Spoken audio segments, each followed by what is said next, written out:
തന്നെ എല്ലാവർക്കും വിശ്വസിച്ചിരിക്കട്ടെ. എൻ്റെ പേര് ബിബി. ഞാൻ അങ്കമാലിയിൽ നിന്ന് വരുന്നു. ഇതെൻ്റെ സിസ്റ്ററാണ് ഐബി. പിന്നെ എൻ്റെ അമ്മ വന്നിട്ടുണ്ട്, ഹസ്ബൻഡ്, കുഞ്ഞ് വന്നിട്ടുണ്ട്. അപ്പോൾ ഞങ്ങളുടെ ജീവിതത്തിൽ ആദ്യം തന്നെ പരിശുദ്ധ അമ്മയ്ക്കും പ്രിയ തിരുക്കുമാരനും 1000 നന്ദി പറഞ്ഞാൽ തീരുന്ന ഒരു സാക്ഷിയല്ല. പക്ഷേ ഞങ്ങളെക്കൊണ്ടിപ്പം നന്ദി മാത്രമേ ദൈവത്തോട് പറയാൻ പറ്റുന്നുള്ളൂ, പരിശുദ്ധ അമ്മയോടും.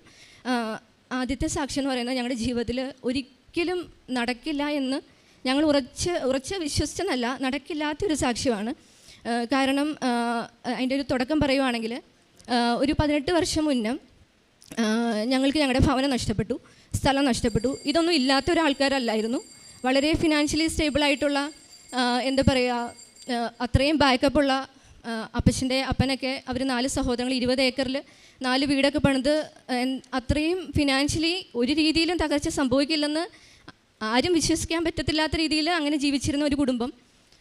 18 വർഷം മുന്നേ വീട് നഷ്ടപ്പെട്ടു, സ്ഥലം നഷ്ടപ്പെട്ടു, എന്താ പറയുക, പിന്നെ ഞങ്ങൾ 0 ആയി.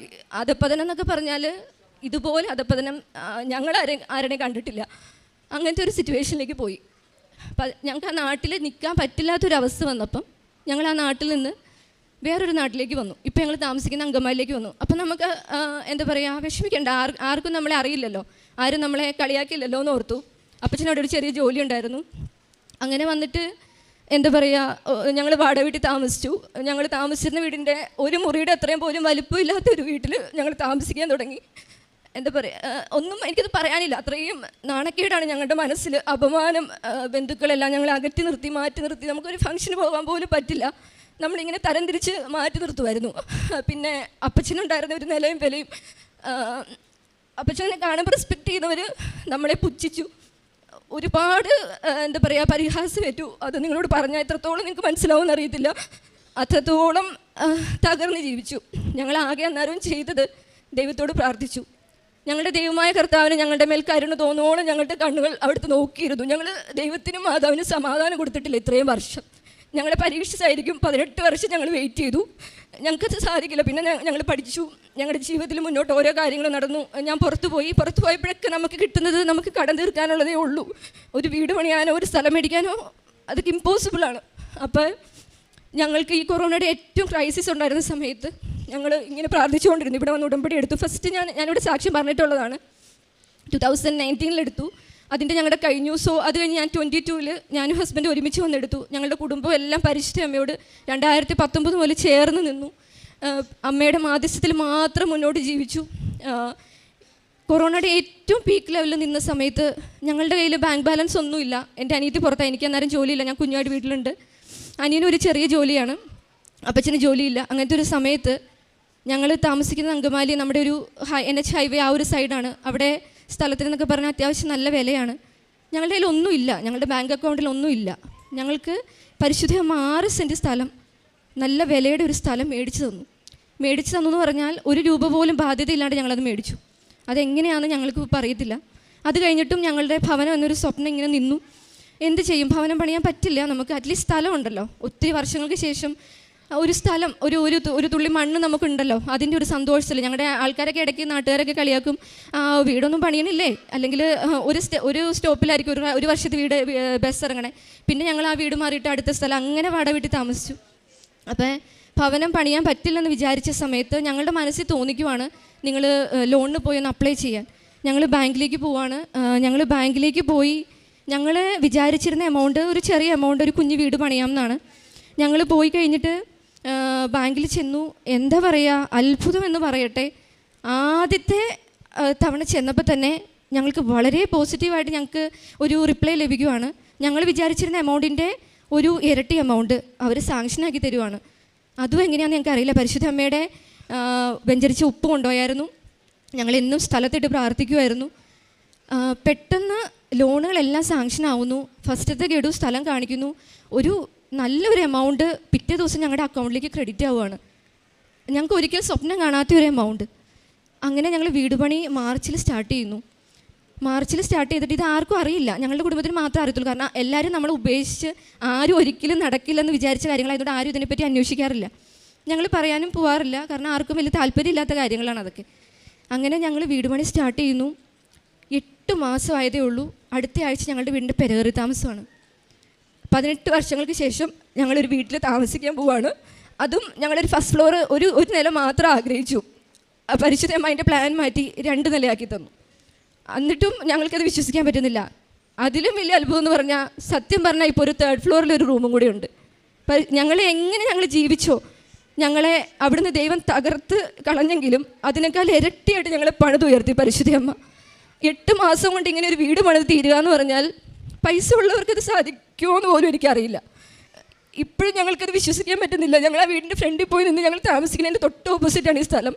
ഞങ്ങൾ താമസിക്കുന്നതിൻ്റെ അവിടെ നിന്ന് നോക്കിയിട്ട് ഞങ്ങൾക്ക് വിശ്വസിക്കാൻ പറ്റുന്നില്ല. ഞങ്ങളുടെ വീടിൽ പണി തുടങ്ങിയിട്ട് ഓണത്തിൻ്റെ ഒരാഴ്ച അല്ലാണ്ട് ഒരു ദിവസം പണി മുടങ്ങിയില്ല. എന്താ പറയുക, മഴ രാത്രി മൊത്തം പെയ്താലും ഞങ്ങളുടെ വീട് പണിയാൻ ആൾക്കാർ വരുമ്പോൾ ആ മഴ നിൽക്കും അവിടെ. അങ്ങനെ പരിശുദ്ധ അമ്മ കൂടെ നിന്ന് ഞങ്ങൾക്കത് ആ ഒരു ഭവനത്തെ, ആ ഒരു സ്വപ്നത്തെ ഞങ്ങൾക്ക് നടത്തി തന്നു. അതിന് ഞങ്ങളുടെ ജീവിതം തന്നെ ഇവിടെ സമർപ്പിച്ചിരിക്കുവാണ്. അതിന് നന്ദി പറഞ്ഞാലൊന്നും തീരില്ല. അതാണ് ഞങ്ങളുടെ ജീവിതത്തിലെ ഏറ്റവും വലിയ സാക്ഷ്യം. ഞങ്ങളുടെ കുടുംബം എല്ലാം നോക്കിയിരുന്ന് ജീവനോടെ ഇതുവരെ നിൽക്കണേന്ന് പ്രാർത്ഥിച്ച ഒരേ ഒരു കാര്യം. ഭവനമല്ല ഈ വീട്ടിൽ നമ്മുടെ ജീവിതത്തിലെ ഏറ്റവും വലിയ കാര്യം. പക്ഷേ ഇത്രയും വർഷം വെയിറ്റ് ചെയ്തിട്ടൊരു കാര്യം സംഭവിക്കുമ്പോൾ അത് ഭയങ്കര വലുതാണ്. നിങ്ങൾക്ക് എത്രമാത്രം അത് ഉൾക്കൊള്ളാൻ പറ്റുന്നില്ല, അത്രമാത്രം വലിയൊരു സന്തോഷത്തിലാണ് ഞങ്ങൾ. പിന്നെ ഞങ്ങളുടെ ജീവിതത്തിലെ എല്ലാ കാര്യങ്ങളും അമ്മ ഇങ്ങനെ വന്ന് നിന്ന് നടത്തി തരുവാണ്. രണ്ടാമത്തെ ഏറ്റവും മറ്റൊരു കാര്യം എന്ന് പറഞ്ഞാൽ എൻ്റെ അനിയൻ ഒരു സമയം കഴിഞ്ഞപ്പം ഇങ്ങനെ കുറേ പ്രോബ്ലംസ് വന്നപ്പോൾ മാതാവിൻ്റെ അടുത്തുള്ളൊരു വിശ്വാസം കൊണ്ട് കംപ്ലീറ്റ് നഷ്ടപ്പെട്ടു. മാതാവ് ഇല്ലെന്ന് അവൻ പറയാൻ തുടങ്ങി. ഞങ്ങൾക്കത് ഭയങ്കര ഒരു പെയിനായിരുന്നു. അപ്പോൾ ഞാൻ എന്ത് ചെയ്യുന്നു വെച്ചാൽ, ഞാൻ ഫസ്റ്റ് ഇവിടെ ഒരു മരിയൻ തപസ് ധ്യാനം കൂടാൻ വന്നു. ആ സമയത്ത് നമുക്കൊരു വെച്ചാൽ അച്ഛനെ കണ്ട് ഒരു മിനിറ്റ് നമുക്ക് ഒരു ആവശ്യം പറയാം, അച്ഛനൊന്ന് ബ്ലെസ് ചെയ്യും. അപ്പം ഞാൻ വന്ന് ഇങ്ങനെ കാര്യം പറഞ്ഞപ്പോൾ അച്ഛൻ എന്നോടൊന്നും പറഞ്ഞില്ല. ഞാൻ എന്ത് ചെയ്തു, എൻ്റെ മുമ്പിൽ നിന്നൊരു ചേച്ചി ഒരു കാര്യം പറഞ്ഞു. എന്ത് കാര്യം എന്നറിയില്ല. അപ്പോൾ അച്ഛൻ മറുപടി പറഞ്ഞത്, നിങ്ങളൊരു കാര്യം ചെയ്യും, ഉടമ്പടി കാശ് രൂപം കടക്കണേൻ്റെ തലേണയുടെ അവിടെ വെച്ചിട്ട് നിങ്ങൾ പ്രാർത്ഥിക്കുക. ആ എന്തോ ഒരു കാര്യത്തിന് വേണ്ടി അച്ഛൻ പറഞ്ഞു കൊടുത്ത റിപ്ലൈ ഞാൻ കേൾക്കുവാണ്. അപ്പോൾ അച്ഛൻ എന്നോട് മറുപടി പറയാത്ത സ്ഥിതിക്ക് ഞാൻ മാതാവിൻ്റെ അടുത്ത് പ്രാർത്ഥിച്ച് ഇവിടുന്ന് മേടിച്ച ഉടമ്പടി കാശ് രൂപമല്ല, സാധാരണ ഒരു വെഞ്ചരിച്ച കാശ് രൂപം എൻ്റെ അനിയൻ്റെ ബെഡ് പയ്യെ കട്ട് ചെയ്ത് അതിനകത്ത് ഞങ്ങൾ തുന്നിച്ചേർത്തു. ഞാനും അമ്മയും കൂടെ വിശ്വാസ പ്രമാണം ചൊല്ലി തുന്നിച്ചേർത്തു. അവൻ മാതാവിനെ അതുപോലെ അവഹേളിച്ചൊക്കെ പറഞ്ഞിട്ടുണ്ട്. അപ്പോൾ അത് ഞങ്ങൾക്കൊരു ഭയങ്കര പെയിൻ ആയതുകൊണ്ട് ഇങ്ങനെ ഞങ്ങൾ ചെയ്തു. വിശ്വാസം അത്ഭുതം എന്ന് പറയട്ടെ, പിറ്റേ ദിവസം പോലെ അവൻ ആ ബെഡിൽ കിടക്കാൻ പറ്റണില്ല. അവന് ഇതറിയത്തില്ല, ഈ കാര്യങ്ങൾ അറിയത്തില്ല. ഞങ്ങളപ്പം അമ്മ ആ ബെഡിൽ നിന്ന് അവൻ എണീറ്റ് പോയി. അവനവിടെ കിടക്കണ്ട, അവന് ഭയങ്കര ചൂടാന്ന് പറയുക, അടിയിൽ തീ ഇട്ട പോലെ തോന്നുക, എനിക്കിവിടെ കിടക്കാൻ പറ്റില്ല എന്ന് പറഞ്ഞാൽ അവന് ഹോളിൽ പോയി പായിൽ കിടക്കുക. അപ്പോൾ ഞാൻ പറഞ്ഞു അവിടെ വെക്കാം. അപ്പോൾ അമ്മ പറഞ്ഞു, ചിലപ്പോൾ അവനിനി വീട്ടിൽ നിന്ന് ഇറങ്ങിപ്പോവും, സോ അങ്ങനെ വെക്കണ്ട, നമുക്ക് പ്രാർത്ഥിക്കാം. എന്താ പറയുക, അതും ഇങ്ങനെ മാറാൻ പറ്റില്ല എന്ന് വിചാരിച്ച കാര്യം 1 മാസത്തിനുള്ളിൽ എൻ്റെ അനിയൻ ഇവിടെ വന്ന് ഉടമ്പടി എടുത്തു. പരിശുദ്ധ അമ്മയുടെ മാധ്യസ്ഥത്തിൽ. ഇപ്പോൾ അവൻ മാതാവിനോട് പറയാണ്ട് അല്ലെങ്കിൽ ഉടമ്പടി കാശ് രൂപം ഇല്ലാണ്ട് എങ്ങും പോവില്ല. അവന് ജോലി കിട്ടി. അങ്ങനെ കുറേ കാര്യങ്ങൾ അവൻ്റെ അതിൽ സംഭവിച്ചു. പിന്നെ അടുത്തതെന്ന് പറഞ്ഞാൽ എൻ്റെ OET. അപ്പം ഞാൻ ആദ്യത്തെ ഉടമ്പടി എടുത്തു കഴിഞ്ഞപ്പോഴത്തേനും ഞാൻ ദുബായിക്ക് പോയി ഫസ്റ്റ് എക്സാം എഴുതി. അപ്പോൾ ഞാൻ മാതാവിനോട് 2 കാര്യങ്ങൾ പ്രധാനമായിട്ടും ചോദിച്ചു. കല്യാണം കഴിഞ്ഞ ഉടനെയാണ്, എനിക്കൊന്നില്ലെങ്കിൽ ഒരു പ്രഗ്നൻസി, എനിക്കൊരു കുഞ്ഞിനെ തരണം, അല്ലെങ്കിൽ എനിക്ക് എൻ്റെ OET പാസ്സാക്കി തരണം. അപ്പോൾ ഞാൻ പോയി. അപ്പം ഞാൻ സ്വപ്നത്തിൽ ഇങ്ങനെ കാണുവാണ്. സ്വപ്നത്തെ പറ്റി കേട്ടിട്ടുണ്ടെങ്കിലും നമുക്കത് ജീവിതത്തിൽ വരുമ്പോൾ നമുക്ക് ചിലപ്പോൾ അത് വിശ്വസിക്കാൻ പറ്റില്ല. ഞാൻ സ്വപ്നത്തിൽ കാണുവാണ് ഒരു പെൺകുട്ടി, എൻ്റെ മുഖം അതുപോലെ സ്ട്രിപ്പ് പോസിറ്റീവ് കാണിക്കുന്നു, ഇതൊക്കെ കാണുന്നുണ്ട്. ഞങ്ങൾ പ്രാർത്ഥിക്കുന്നുണ്ട്. പിന്നെ എക്സാം എഴുതി റിസൾട്ട് വന്നപ്പം എനിക്ക് റൈറ്റിങ്ങിന് 20 മാർക്സിന് പോയി. അപ്പോൾ അത് കിട്ടിയില്ല. പിന്നെ എൻ്റെ പ്രഗ്നൻസിയും എന്താ പറയുക ഒന്നും ആയിട്ടില്ല, ഒന്നും തോന്നുന്നില്ല. കാരണം പീരീഡ്സൊക്കെ ഇറഗുലർ ആയിരുന്നു, പുറത്ത് വർക്ക് ചെയ്തതിൻ്റെ ടെൻഷൻ സ്ട്രെസ്സൊക്കെ കാരണം. സോ ആ മാസം ആകാത്തതുകൊണ്ട് നമ്മളിതൊന്നും വിചാരിച്ചല്ലോ, പുറത്ത് നാട്ടിൽ വന്ന് ഗൈനക്കിനെ കാണാം, ഇനി അതിനുള്ള ട്രീറ്റ്മെൻറ്റൊക്കെ ചെയ്യാം, നോർമൽ ആവാനുള്ളതെന്നൊക്കെ വിചാരിച്ചു. അത് കഴിഞ്ഞ് 2 മാസം കഴിഞ്ഞപ്പോൾ ഭയങ്കര ക്ഷീണം ചെക്ക് ചെയ്തപ്പം കറക്റ്റ് 2 മാസം ഞാൻ പ്രഗ്നൻ്റാണ്. സംഭവം എന്താ പറയുക, എന്താണോ മാതാവ് കാണിച്ചു തന്നെ അത് തന്നെ ജീവിതത്തിൽ നേരിട്ട് ഞങ്ങൾ അനുഭവിച്ചു. വളരെ നോർമൽ ഡെലിവറി. എന്താ പറയുക, ഹോസ്പിറ്റലിലെ ആൾക്കാർ തന്നെ പറഞ്ഞു ഇത്രയും നോർമലായിട്ട് ഞങ്ങൾ ഈ അടുത്തൊന്നും ഒരു ഡെലിവറി എടുത്ത്. അങ്ങനെ മാതാവിൻ്റെ മാധ്യസ്ഥയിലൂടെ ഇങ്ങനെ ഒരിക്കലും നമ്മൾ പ്രതീക്ഷിക്കാത്ത കാര്യങ്ങളൊക്കെ ജീവിതത്തിലേക്ക് കൈവന്നു. അപ്പോൾ ആദ്യത്തെ അങ്ങനെ കിട്ടിയില്ല. പിന്നെ രണ്ടാമത് ഞാൻ എന്ത് ചെയ്തു, ഞാൻ ഹസ്ബൻഡ് ഉടമ്പടി എടുക്കാൻ വന്നു. പിന്നെ അത് കഴിഞ്ഞിട്ട് എനിക്ക് OETയിൽ റൈറ്റിംഗ് മാത്രമേ പാട് തോന്നുള്ളൂ, ലിസ്ണിംഗ് റീഡിംഗ് ഒക്കെ ഭയങ്കര ഈസിയാണ്, എപ്പോഴും നല്ല മാർക്ക് കിട്ടുക. അപ്പോൾ ഞാൻ എന്ത് ചെയ്തു, പഠിക്കാണ്ട് പോയിട്ട് ഒരു ഡേറ്റ് എടുക്കാമെന്ന് വിചാരിച്ച് 2ാമത് ഡേറ്റ് എടുത്തു. അപ്പോൾ നമ്മുടെ കഴിവ്, എനിക്കൊരു മനസ്സിലൊരു ചെറിയ അഹങ്കാരമൊക്കെ ഉണ്ടാവും, എനിക്ക് കിട്ടും, ലിസ്ണിംഗ് റീഡിങ് എന്നാ തലയും കുത്തി പറഞ്ഞാലും പോവില്ല, എനിക്ക് കിട്ടും എന്ന് ഞാൻ വിചാരിച്ചു. റിസൾട്ട് വരട്ടെ, ഏറ്റവും പാടുള്ളത് കിട്ടി, ഏറ്റവും എളുപ്പമുണ്ടായിരുന്ന ലിസ്ണിങ്ങിൻ്റെ മാർക്ക് പോയി, റീഡിങ്ങും പോയി, നിസ്സാര മാർക്കിന്. അപ്പോൾ എൻ്റെ എന്താ പറയുക, not by my merit but by the grace, അവിടെ അത് ശരിക്കും കണ്ടു. 3ാമത് ഡേറ്റ് എടുത്തു, പ്രത്യേകം ഒരു 20 days ട്രെയിനിങ് ചെയ്തു. പിന്നെ പരിശുദ്ധ അമ്മേനെ വിളിച്ച് പോയി എഴുതി. ആ എക്സാം അത്രമാത്രം ഡിഫിക്കൽട്ടായിരുന്നു. അവിടുത്തെ ഇൻ്റർലോക്യൂട്ടേഴ്സും എക്സാമിനേഴ്സും ഒക്കെ പറഞ്ഞു ഈ വർഷം ഇത്രയും ടഫായിട്ടുള്ളൊരു എക്സാം നടന്നിട്ടില്ലെന്ന് പറഞ്ഞു. അപ്പോൾ ഞാൻ പുറത്തിറങ്ങിയപ്പോൾ എൻ്റെ ഹസ്ബൻഡിനോട് പറഞ്ഞു ഇത് കിട്ടില്ല എന്തായാലും, കാരണം എനിക്ക് 4 പാടായിരുന്നു. ഈവൻ സ്പീക്കിംഗ് പോലും ഒന്നും നല്ല രീതിയിൽ പറയാൻ പറ്റുന്നില്ല, അങ്ങനത്തെ രീതിയിൽ. അപ്പോൾ ഹസ്ബൻഡ് പുറത്തിരുന്ന് എൻ്റെ ഓരോ മൊഡ്യൂളിൻ്റെ സമയത്തും പ്രതിഷേധ പ്രാർത്ഥന ചൊല്ലി പ്രാർത്ഥിക്കുമായിരുന്നു. അപ്പോൾ അങ്ങനെ റിസൾട്ട് വന്നു. റിസൾട്ട് വരുന്നതിന് മുന്നേ ഞാൻ സ്വപ്നം കാണുവാണ്, ഞാൻ ഹസ്ബൻഡ് വീട്ടിൽ നിന്ന് എൻ്റെ മദറിൻ്റെ അടുത്ത് ഈ റിസൾട്ട് പറയുന്നതായിട്ട്, ഫുള്ള് B കിട്ടി, പാസ്സായിന്ന്. അപ്പം മനസ്സിൽ ഭയങ്കര ടെൻഷൻ, വേദന. ഇവർക്ക് ആർക്കും അറിയത്തില്ല ഞാൻ ഈ OET എഴുതുന്ന കാര്യം. എൻ്റെ ഹസ്ബൻഡും ഞങ്ങൾക്ക് വളരെ പേഴ്സണലായിട്ട് മാത്രം അറിയാവുന്ന കാര്യമാണ്. അപ്പോൾ റിസൾട്ട് വന്നു, എല്ലാത്തിനും B. എന്താ പറയുക, വളരെ ഞെട്ടിക്കുന്ന ഇതായിപ്പോയി. കാരണം ഒരിക്കലും C പോലും കിട്ടില്ലെന്ന് വിചാരിച്ച് അത്രയും ടഫായിരുന്ന കാര്യത്തിന് പരിശുദ്ധ അമ്മ B തന്ന്, എല്ലാത്തിനും B തന്ന് അനുഗ്രഹിച്ചു. പിന്നീടുള്ള ഓരോ കാര്യങ്ങളും ഞങ്ങളുടെ വളരെ എന്താ പറയുക സ്റ്റെപ്പ് ബൈ സ്റ്റെപ്പ് എല്ലാം ക്രമീകരിച്ച് മാതാവ് കൂടെ നിന്ന് നടത്തി തരുന്നു. പിന്നെ ഇനി ഒരു സാക്ഷി എന്ന് പറഞ്ഞാൽ എൻ്റെ അനിയത്തിയുടെയാണ്. ഞാൻ അവളുടെ അടുത്ത് കൊടുക്കാം. അമ്മ മാതാവിനും തിരുക്കുമാരനും ഹൃദയത്തിൻ്റെ ഭാഷയിൽ നന്ദി പറയുകയാണ്. എൻ്റെ ജീവിതം തന്നെ ഒരു അത്ഭുതമാണ്. കാരണം ഞാൻ ഇസ്രായേലിൽ വർക്ക് ചെയ്യുന്നത് അത്ര ഈസി ഒന്നുമല്ല, ഭയങ്കര വർക്ക് പ്രഷറാണ്. വർക്ക് പ്രഷർ എന്ന് പറഞ്ഞാൽ ചില സമയത്ത് ഫുഡ് കഴിക്കാൻ പോലും പറ്റാത്ത വർക്ക് പ്രഷറാണ്. അപ്പം എൻ്റെ തൊണ്ടയ്ക്ക് നമ്മൾ ഫുഡ് കഴിച്ചിട്ട് തൊണ്ടയിൽ ഇങ്ങനെ ഫുഡ് കുരുക്കിയിരിക്കുന്ന പോലത്തെ ബുദ്ധിമുട്ട്, രാത്രിയിൽ ഉറങ്ങാൻ പറ്റുന്നില്ല. 3 ദിവസം ഞാൻ ഉറങ്ങിയിട്ടില്ല. ഉറങ്ങുന്നത് പോട്ടെ, എനിക്ക് ശ്വാസം എടുക്കാൻ പറ്റുന്നില്ല. അതായത് ഞാൻ മൂക്കിക്കൂടെ ശ്വാസം എടുക്കാൻ നോക്കുന്നു, എനിക്ക് ബ്രീത്ത് ചെയ്യാൻ പറ്റുന്നില്ല. ഞാനതൊരു കുറേ വെള്ളം കുടിച്ചു, എന്തെങ്കിലും കുരുക്കിയിരിക്കുവാണെങ്കിൽ പോട്ടെ എന്ന് ഓർത്ത്. ഒരു രക്ഷയില്ല. എന്നിട്ട് ഞാൻ ഇരുന്ന് നേരം വെളുപ്പിക്കുകയാണ് ചെയ്തത്. എന്നിട്ട് ഞാൻ പ്രാർത്ഥിച്ചു, ദൈവമേ എനിക്ക് എന്താ സംഭവിക്കുന്നേ, എനിക്ക് എന്തെങ്കിലും സംഭവിച്ച് എൻ്റെ വീട്ടിൽ ആരുണ്ട്.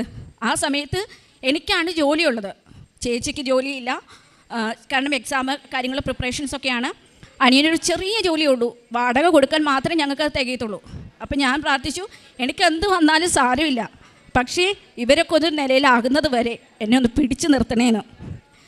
ഞാൻ വീട്ടിൽ പറഞ്ഞില്ല, ഇതൊന്നും ഞാൻ വീട്ടിൽ പറഞ്ഞില്ല. കാരണം അമ്മ ഭയങ്കരമായിട്ട് വേദനിക്കും. എന്നിട്ട് അറിയാണ്ട് അബദ്ധത്തിൽ പിറ്റേ ദിവസം എൻ്റെ വായിൽ നിന്ന് അത് വീഴുകയും, അമ്മ എൻ്റെ കയ്യിൽ ഉടമ്പടിയുടെ ഒന്നും ഉണ്ടായിരുന്നില്ല. കാരണം ഞാൻ 3.5 വർഷമായിട്ട് ഇസ്രായേലിലായിരുന്നു. അപ്പോൾ അമ്മ എനിക്ക് വേണ്ടിയിട്ട് വീട്ടിലിരുന്ന് തൊണ്ടയിൽ കുരിശ് വരച്ച് പ്രാർത്ഥിച്ചിട്ട് എന്നോട് പറഞ്ഞു, മകൾ നാളെ പോയി ടെസ്റ്റ് ചെയ്യുക. അവിടെ ചെന്ന് കഴിഞ്ഞ് ടെസ്റ്റ് ചെയ്യാൻ പോയി. അപ്പോൾ പറഞ്ഞു, ഇവിടെ തൊണ്ടയിൽ തടിപ്പുണ്ട്, ഈ 2 സൈഡിലും ഇവിടെ ഈ കുഴിയുടെ സൈഡിലും എന്തോ ഉണ്ട്. ഡോക്ടർ എന്നോട് കൺഫേം ചെയ്ത് പറഞ്ഞു, അത് എന്താണെന്ന് നമുക്ക് കണ്ടുപിടിക്കാൻ അൾട്രാസൗണ്ട് സ്കാനിങ് ചെയ്യാൻ പറഞ്ഞു. ഡേറ്റ് കിട്ടത്തില്ല, നമുക്ക് അവിടെയൊക്കെ ഡേറ്റ് കിട്ടുന്നത് 1 മന്ത് കഴിഞ്ഞാൽ. അപ്പോൾ ഞാൻ പ്രാർത്ഥിച്ചു, മാതാവേ എനിക്ക് പെട്ടെന്ന് അറിയണം, ഇത്രയും ദിവസം ടെൻഷൻ സഹിക്കാൻ പറ്റത്തില്ല. പക്ഷേ അത് പെട്ടെന്ന് എൻ്റെ പേഷ്യൻ്റെ മകൾ വിളിച്ചിട്ട് പറഞ്ഞു, എടി ഒരു സ്കാനിങ്ങിന് വന്നിട്ടുണ്ട്, നാളെ രാവിലെയാണ്, നമുക്ക് പോയി ചെയ്യാമെന്ന് പറഞ്ഞു. പോയി ചെയ്തു. എനിക്കറിയില്ല, ഞാൻ അവിടെ കിടന്ന് കരഞ്ഞു. ഇങ്ങനൊരു സംഭവമേ ഇല്ല, ഒരു മുഴയില്ല, ഒരു തടിപ്പില്ല, എനിക്ക് ശ്വാസം എടുക്കുന്നതിനും ബുദ്ധിമുട്ടുമില്ല. 3-4 ദിവസം കൂടി അന്ന് രാത്രി ഇതുവരെ ഉറങ്ങാത്ത രീതിയിൽ ഞാൻ സമാധാനപരമായിട്ട് ഞാൻ ഉറങ്ങി. അത് നാട്ടിൽ നിൽക്കുന്നവർക്ക് എത്ര മനസ്സിലാവും എന്നറിയില്ല, വിദേശത്ത് ജോലി ചെയ്യുന്നവർക്ക് എന്തായാലും അത് മനസ്സിലാവും. കാരണം നമ്മുടെ പകൽ മുഴുവൻ ഡ്യൂട്ടി, ഞങ്ങൾക്ക് 24 മണിക്കൂറാണ് ഡ്യൂട്ടി, 7 ദിവസം ലീവില്ല. അപ്പോൾ ഈ ഡ്യൂട്ടി പ്രഷറിൻ്റെ കൂടെ ഇതും കൂടി ആകുമ്പോൾ നമുക്ക് താങ്ങാൻ പറ്റുന്നതിൻ്റെ അപ്പുറമാണ്. അത് അമ്മ മാതാവ് തിരുക്കുമാരനോട് പറഞ്ഞ് അങ്ങനെ ഒരു സംഭവമേ ഇല്ലാത്ത രീതിയിലാക്കി തന്നു. അമ്മ മാതാവിനും തിരുക്കുമാരനും 1000 നന്ദി. പിന്നെ ഒരു ചെറിയ കാര്യം കൂടി പറയാനുള്ളത്, ഹസ്ബൻഡ് ജോലിയുടെയാണ്. അപ്പോൾ ആദ്യം ഒരു ചെറിയ ജോബായിരുന്നു, പിന്നെ ഞങ്ങൾ ഉടമ്പടി എടുത്ത് പ്രാർത്ഥിച്ചതിൻ്റെ ഇതായിട്ട് നല്ലൊരു ജോലി ലഭിച്ചു. അങ്ങനെ ചെറുതും വലുതുമായിട്ട് ഒരുപാട് കാര്യങ്ങളുണ്ട്. പിന്നെ ശരീരത്തിനൊരു ഇടത് സൈഡിൽ എൻ്റെ ശരീരത്തിന് ഒരു ബുദ്ധിമുട്ടായിരുന്നു, ഒരു ഡൈജഷൻ എന്തൊക്കെയോ ഒരു പ്രോബ്ലം നമുക്ക് തോന്നി. അതുപോലെ അത് തന്നെ വിശുദ്ധ തൈലം തൂത്ത് പ്രാർത്ഥിച്ച് അങ്ങനെ ഒരുപാട് കാര്യങ്ങളുണ്ട്. അപ്പം ദൈവം പരിശുദ്ധ അമ്മ പ്രിയ തിരുക്കുമാരൻ വഴി ചെയ്തു തന്ന എല്ലാ അനുഗ്രഹങ്ങൾക്കും 1000 നന്ദി പറയുന്നു. പരിശുദ്ധ അമ്മയ്ക്ക് ഈശോയ്ക്കും പ്രത്യേകമായിട്ട് നന്ദി പറഞ്ഞ് പ്രാർത്ഥിക്കാം. 18 വർഷ കാലഘട്ടം അനുഭവിച്ച മാനസിക സംഘർഷങ്ങൾ, അത് വളരെയേറെ ആർക്കും പറഞ്ഞറിയിക്കാൻ പറ്റാത്ത അത്രമാത്രം വേദനയാണ്. പക്ഷെ അത് പരിശുദ്ധ അമ്മയ്ക്ക് ഈശോയ്ക്ക് സമർപ്പിച്ചപ്പോൾ, അതുപോലെ തന്നെ ഉടമ്പടിയിൽ നിലനിൽക്കുകയും ഉടമ്പടി പാലിക്കുകയും അതിലെ വ്യവസ്ഥകൾ പാലിക്കുകയും ചെയ്തപ്പോൾ, യെശയ്യാ പുസ്തകം 1-ാം അധ്യായം 19-ാം തിരുവചനം പറയുന്നത്, അനുസരിക്കുന്നെങ്കിൽ നിങ്ങൾ ഐശ്വര്യം ആസ്വദിക്കുമെന്നാണ്. അപ്പോൾ വചനം അനുസരിച്ച് ജീവിക്കുക എന്ന് പരിശുദ്ധ അമ്മ തന്നെ പറയുന്നുണ്ട്. യോഹന്നാൻ 2:5 അവൻ പറയുന്നത് പോലെ ചെയ്യുക. കർത്താവിൻ്റെ വചനം പാലിക്കാനായിട്ട് ആരൊക്കെ തയ്യാറാകുന്നുവോ അവരുടെ ജീവിതത്തിൽ എത്ര വലിയ പഴക്കം നിറഞ്ഞ വിഷയങ്ങളാണെങ്കിലും ഏത് സാഹചര്യങ്ങളിലൂടെ അവർ കടന്നു പോയാലും പരിശുദ്ധ അമ്മ ഈശോയും അവരുടെ കൂടെ ഉണ്ടാകും. ഉടമ്പടി എടുത്തിട്ടുണ്ടെങ്കിൽ അമ്മ ഈശോയും കൂടെ ഉണ്ടാകുന്നതിന് യാതൊരു സംശയമില്ല. കാരണം ഇവരുടെ സാക്ഷ്യം അത് തന്നെയാണ് തെളിയിക്കുന്നത്. തുടക്കം മുതൽ അവസാനം വരെ എല്ലാ ജീവിത മേഖലകളിലും കയ്പ് നിറഞ്ഞ അനുഭവങ്ങൾ, ഒത്തിരിയേറെ സാമ്പത്തിക ഉയർച്ചയിൽ നിന്ന് തകർന്ന് തരിപ്പണമായി സീറോയായി അവിടെ നിന്ന് നാട് വിട്ടു പോകേണ്ടി പോകുന്നൊരവസ്ഥ, അവിടെ ആയിരിക്കുമ്പോൾ വാടകയ്ക്ക് താമസിക്കുന്നു, അവിടെയും കുത്തുവാക്കുകളും കളിയാക്കലുകളും ഒക്കെ അനുഭവിക്കുന്നു. പക്ഷെ ആ കാലഘട്ടത്തിൽ ദൈവത്തെ ആശ്രയിച്ചുകൊണ്ട് പരിശുദ്ധമ്മയെ മുറുകെ പിടിച്ച് അമ്മയുടെ മാധ്യസ്ഥം യാചിച്ച ആ ദിനങ്ങൾ മുഴുവനും അമ്മ ഈശോയുടെയും പ്രത്യേകമായ ഇടപെടൽ അനുഭവിക്കായിരുന്നു. ആദ്യം തന്നെ സ്ഥലം വാങ്ങിക്കാൻ സാധിക്കുന്നു. പിന്നീട് ഭവനം 18 വർഷമായിട്ട് ആത്തിരുന്നത് വെറും 8 മാസം കൊണ്ട് ഭവനം പണി പൂർത്തീകരിക്കാനായിട്ട് സാധിക്കുക, ലോൺ സാങ്ഷനായി കിട്ടുക, ജീവിതത്തിലെ ഉയർച്ചകളുണ്ടാവുക, സാമ്പത്തിക അഭിവൃദ്ധി ഉണ്ടാവുക. പുറത്തൊരാൾക്ക് മാത്രം ജോലി, ബാക്കിയുള്ളവർക്ക് ആർക്കും ജോലിയില്ല. പക്ഷെ അവിടെ പോലും ചെറിയ ചെറിയ ജോലികൾ മാത്രമേ ഉള്ളൂ.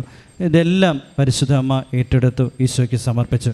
വീഞ്ഞ് തീർന്നു പോയി എന്ന് പറഞ്ഞപ്പോൾ ആ വീഞ്ഞ് തീർന്നു പോയ അവസ്ഥയിലേക്ക് ഈശോയെ കൂട്ടിക്കൊണ്ടുവന്ന് ഈശോയുടെ സമയം ഇതാണെന്ന് പറഞ്ഞ് ആ സമയം നിശ്ചയിച്ചു കൊടുത്ത് സമയത്തിൻ്റെ മേൽ അധികാരമുള്ള പരിശുദ്ധ മാതാവ് ഇവരുടെ ജീവിതത്തിൽ അത്ഭുതകരമായിട്ട് ഇടപെട്ടു.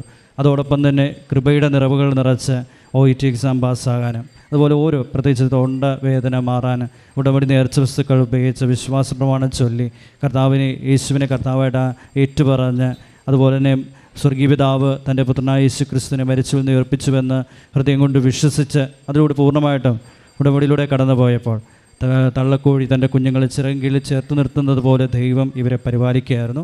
ഈ വലിയ അത്ഭുതകരമായ അനുഭവങ്ങളുണ്ടായതിന്, കൃപയുടെ അനുഭവം ഉണ്ടായതിന് ഈ കുടുംബത്തോടൊപ്പം ഈശോയ്ക്കും അമ്മയ്ക്കും കോടാനുകോടി നന്ദി പറഞ്ഞുകൊണ്ട് തൃത്വക ദൈവത്തെ മഹത്വപ്പെടുത്തി കരം വടിച്ച് അവിടുത്തെ ആരാധിക്കാം.